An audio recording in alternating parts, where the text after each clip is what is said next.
ShartimusPrime, ShartimusPrime.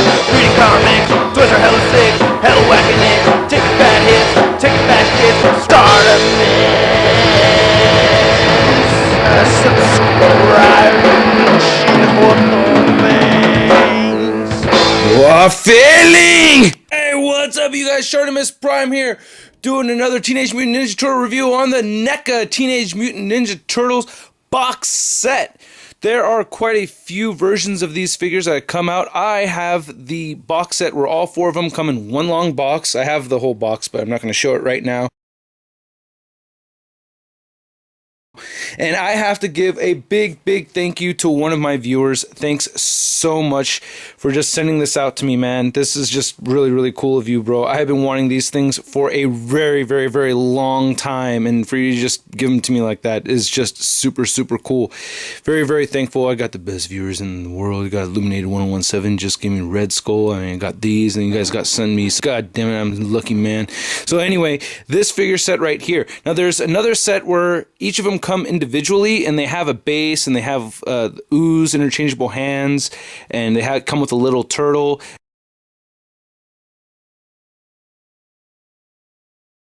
Then there's also another set where they come in like these tube boxes, and you know, just individually packaged, but they don't have the accessories. And then there's another set where they're all black and white, which come into a box set that was very similar to this one right here. I'm just super stoked to have these. I'm not tripping about not having the bases or the accessories or any of that stuff. Just having these turtles alone is just freaking awesome as hell, man. I am super stoked. Arguably the best Ninja Turtles ever made. I still have not come to a conclusion whether I like the classics more or not. I'm starting to lean a little bit more towards these guys because they have paint sculpt that is just out of this world, plus they have amazing articulation. But they do have you know, they do have some flaws. They are a lot more delicate. For instance, the knee pads on Leonardo and Donatello have come off. Like right here, you can see how easily that slips off. So here's Donatello's knee pad. And it's not a big deal. Like for Leonardo, I already glued it on, but for Donnie, I didn't glue it back on yet, just to, you know, show that they are a little bit more fragile. And they are NECA figures, so it is in the, you know, light of NECA figures that they are more delicate. And these are definitely much more adult collectibles as opposed to the classics too. So articulation is just out of this world on these guys. So I'm going to review mostly Leonardo. They all do have the same body sculpt and the same body paint apps and everything. Like you could even see like the knee pads are the same, and just the bodies are exactly the same on these guys, but they do have different head sculpts. So let's go over the head sculpts first. So here's Leonardo's head sculpt right here. First off, you can see they have this very nice texture on their skin. I really like it a lot. There's just these tiny little bumps going on right here. You can see the paint apps. There's this really cool black linings to make them look more like they're comic book characters, you know what I mean? Or like they just came straight out of the comic books, all black and white. I really like the paint detail throughout the whole thing. Actually, I'm going to show the whole paint detail before I go on to all the other figures, but you know, it's just very cool. I love how these lines work out. I mean, usually I prefer shading on figures instead of just hard black lines, but for these it works out very well. You can see the shell right there. Leonardo's sheaths came out very cool looking. They hold the swords very well. Very tight. I like how you can see underneath right here the little wrinkles in between the front and the back shell. Very nice. There's turtle toes right there. No toenails, but no big deal. He's got holes pegs in the bottom of his feet like that, and he's got his little dinghy hanging right there. That's actually his tail, but Charlita 1 was like, hey, he's got a wiener. I'm like, very good, babies. Yeah, that's tail, not his wiener. But I like the different color green for the back of the shell. Really like how the texturing and the colors came out for this. Those are all sculpted little notches in there. Those aren't just painted on. Very cool. They have these really long necks right here. Very cool. I like the detail on the katanas themselves. Very nice. You have some nice texturing at the bottom right there. You can see that. I love how this red looks. Even has some black going in the creases right there. I like how the gold looks right there. The blade looks tight. It's got that indentation towards the end. Very cool looking katanas. And they fit nicely into the holsters like that.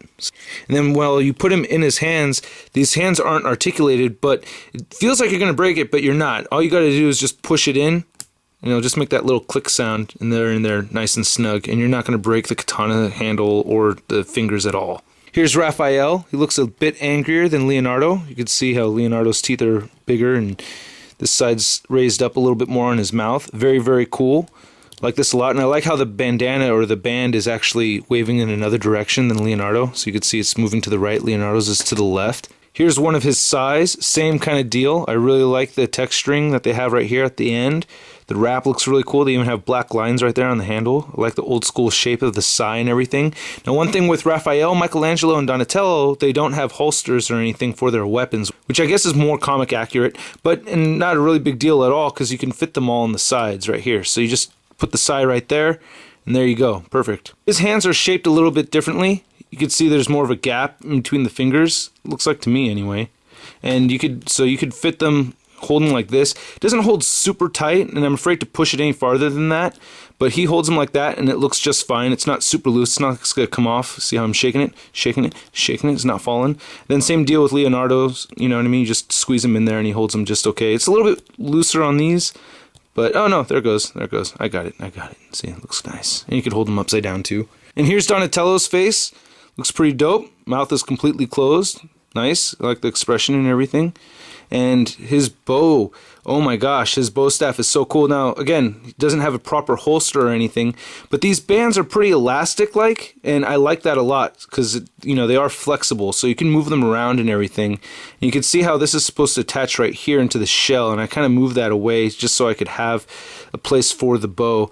But it doesn't really bother me that there's a little gap right there, especially because it's on the back of the turtle and everything, so it doesn't really matter. And the bow staff itself is very, very cool. You can see right here at the end of the bow staff, it really looks like a piece of wood. I like that a lot, how it splinters off and everything. You can see the rings inside. You can see the lines going across right there, a little ring, natural ring.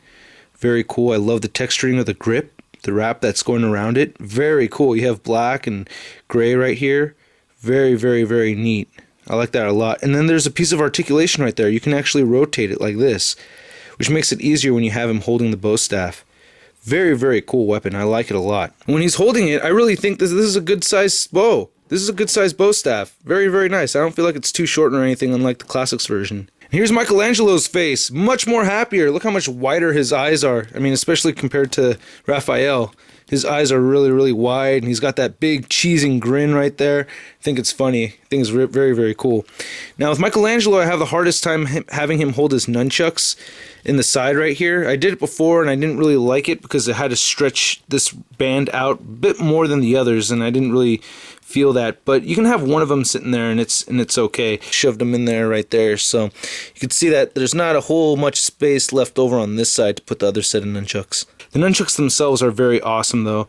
I really like this. Just a flat red right here, which, you know, I'm not complaining about or anything. I think that works pretty well. And you have some silver at the top of the bottom, top and bottom. Oh, you can actually see some colors mixed in there. There's actually some shading going on there. It looks like some black on the red area right there. Very, very light kind of shading. Could possibly be just from putting it in and out of his hands. And I like how there's actually this metal chain right here, which is very, very cool. I like it a lot. Before I get into the articulation, I want to mention a couple of things, a couple of manufacturing defects I have on my set of figures right here. Leonardo, his bicep isn't totally plugged in to his shoulder right here, and it's kind of bothersome because I can't really move it around so much. Like if I try to move it up, it's kind of tough, but it's not the worst thing that could possibly happen. And then on Raphael right here, there's like too much glue on the shoulder right here, so I haven't tried running it under hot water. I will soon, but yeah, I can't really get that to move, and it's just on the left shoulder right there, so his left shoulder's stuck in that position, so that's a little bit of a bummer, but hopefully I'll be able to fix it. With this guy, I tried putting some hot water on it, and it didn't really help at all. Because of those minor defects, I'm going to use Michelangelo here as an example for the articulation. So the head moves side to side very, very well, and it moves up and down. It's on this ball right here, so you can move it down and up. Plus, he has a neck joint, which is very, very cool. I like this neck joint a lot. A lot of movement right there. Yeah. And then he can move side to side right there at the bottom of the neck. He has bicep joints that move forward. They could also move outward. He has bicep swivel, single jointed elbow that bends very nicely, at least 90 degrees right there. He has wrist rotation, and it moves up and down. Now this is a really, really cool part of the figure is the torso articulation. Oh my god. Now like on the classics one right here, you have this Hasbro kind of joint thing, which I think is very cool for these figures. You know, it moves forward and so, oh, there goes his head. Well, it moves forward and back, and it can move it side to side. But this guy, or these guys, have the ultimate torso articulation, which I love, which I did not expect. It totally blew me away, man. It can move crunch forward. You see that in there? That is an ab crunch, man. I'm so stoked about that. That is badass.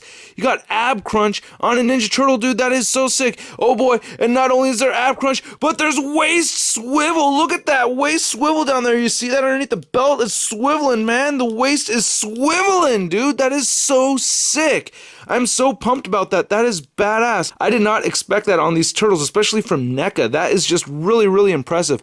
Another thing that's pretty neat is that you could actually see detail of the undershell, which is very, very cool. They added texturing in there. It's very, very hard to see, but there's actual texturing underneath the shell, which they didn't have to do, which looks badass. You know, it's just another little detail, a little piece of love that they threw into the figure. I think that's so cool. He has great leg articulation. His legs move forward, move outward. He has upper thigh swivel right here. Double jointed knees that work out great. Love these double jointed knees. He has ankles that move up and down. And then check this out, you guys. Oh, oi. Oh god, that is some ankle pivot. Now, not the very best ankle pivot in the world, but my god, it's ankle pivot, man. They got some ankle pivot going on right there, dude. I absolutely love it, dude. So sick. So sick. Look at that. Look how well he stands like that. Look at his feet. Very, very cool. Absolutely love the articulation on these guys. Totally didn't expect so much awesome articulation. Absolutely love it.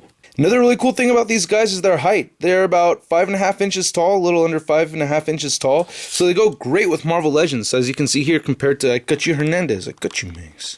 And here he is next to the Classics Leonardo. Now, the Classics figures have finger and toe articulation, which the NECAs do not have. But to be totally honest, I'm not missing it as much. Actually, the toe articulation I wish they had. But still, they have much better ab crunch and whatnot, but you can see the height difference right there.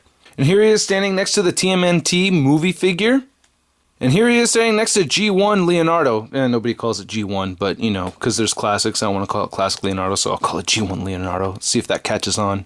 So that's my review, you guys. I highly recommend these turtles. One thing I should have mentioned earlier in the video is that they are extremely expensive, man, especially the ones that come in the individual packaging. I mean, they go for like $100 or so a piece. I mean, the whole box set is worth a ton. So I'm very, very thankful that I was able to get hooked up with this from one of my viewers. Thanks so much, bro. Thank you, man.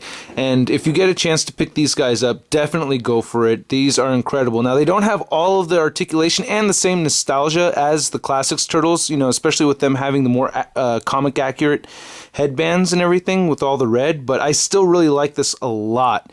So I haven't totally made up my mind which I like better between the Classics and these ones. I'm thinking these guys, though. They do have much better paint sculpt and they have incredible articulation as well. So yeah, that's my review. Hope you guys dig it, and I will catch you later. Peace. Today's ACBA pick of the day goes to DCUC Maniac, or MMLM. Damn, kind of weird name. But anyway, this is a very, very cool picture. This is not his first attempt at this photo.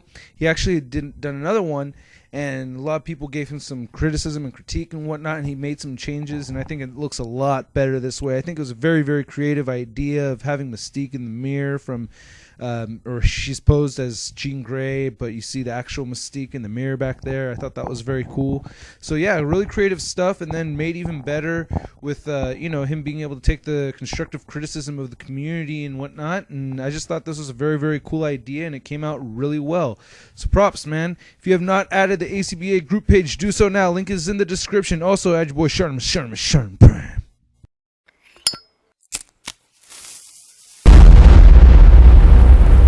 Crispy. So the articulation is just out of the world. Okay.